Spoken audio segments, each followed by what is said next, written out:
ഇനി വരുന്നൊരു തലമുറയ്ക്ക് ഇവിടെ വാസം സാധ്യമോ? മലിനമായ ജലാശയം, അതിമലിനമായൊരു ഭൂമിയും.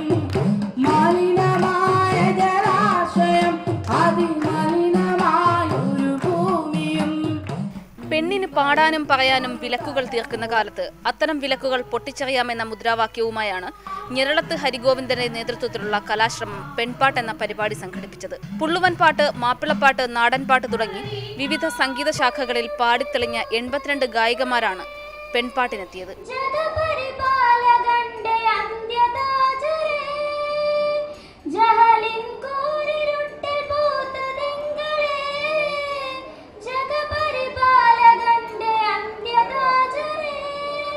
വിപ്ലവ ഗായിക PK മേദിനി ഉൾപ്പെടെ പങ്കെടുത്ത പെൺപാട്ട് മുക്കത്തെ പെണ്ണ് കാഞ്ചനമാല ഉദ്ഘാടനം ചെയ്തു. സ്ത്രീയുടെ ശബ്ദം പൊന്തരുത് എന്ന് നമ്മുടെ പൂർവികർ നമ്മെ പഠിപ്പിച്ചു.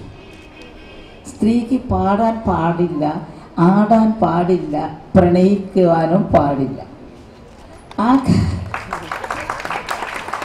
അതിനെല്ലാം വിലക്കുള്ള ഒരു കാലഘട്ടത്തിൽ ശ്രീ ഹരിഗോവിന്ദ്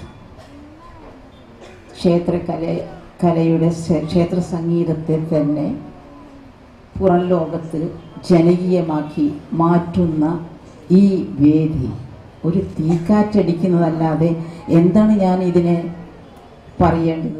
പരിപാടി ആസ്വദിക്കാനെത്തിയവരിൽ ആൺപെൺ വ്യത്യാസമുണ്ടായിരുന്നില്ല. അടുത്ത വർഷവും പെൺപാട്ട് തുടരുമെന്ന് ഹരിഗോവിന്ദൻ പറഞ്ഞു. അടുത്ത വർഷം ആണും പെണ്ണും ഒരുപോലെ പങ്കെടുക്കുന്ന കേരള സംഗീതോത്സവം എന്ന് പറയുന്ന കേരളം ഇന്നുവരെ കേട്ടിട്ടില്ലാത്ത തരത്തിലുള്ള ഒരു സമഗ്രമായ സംഗീതോത്സവമാണ് അടുത്ത വർഷത്തെ സ്വപ്നം. നിളാതീരത്ത് ഇന്ന് രാത്രി 8 മണി വരെയാണ് പെൺപാട്ട്. റിപ്പോർട്ടർ, പാലക്കാട്.